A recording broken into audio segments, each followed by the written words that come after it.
ప్రార్థన చేయడానికి మొదలుపెట్టు.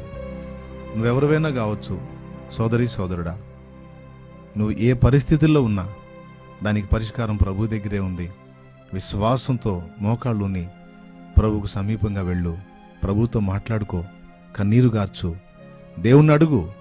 అది ఏ విధమైందైనా సరే, నీకు ఆత్మ సంబంధమైన అక్కర్లా, భౌతికమైన విషయాల, తప్పకుండా దేవుణ్ణి అడుగు.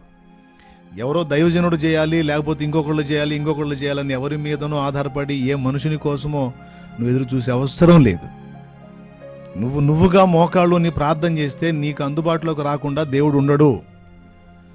ఒక సేవకుడు నీ దైవజనుడు చేస్తేనే నేను వింటానని దేవుడు చెప్పడు. నువ్వు మోకాళ్ళు నీ దేవునికి దగ్గరకు వెళ్ళి, అయ్యా ప్రభువా సహాయం చేయమని నువ్వు మొరపెట్టుకుంటే నీ మొర్ర కూడా విని దేవుడు జవాబిస్తాడు. కాబట్టి తక్షణమే వెళ్ళి మోకాళ్ళు నీ ప్రభువుకు సమీపంలోకి వెళ్ళు, నీ మనవులు దేవునికి విన్నవించు. తగిన కాలం ముందు తప్పక నీకు ప్రత్యుత్తరం దొరుకుతుంది. మానక ప్రార్థించు. ఇప్పుడే వెళ్ళు, మొదలుపెట్టు.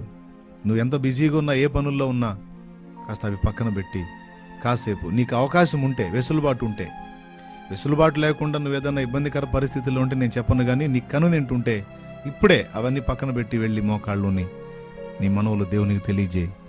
దేవుని సహాయం నీకు తప్పక లభిస్తుంది.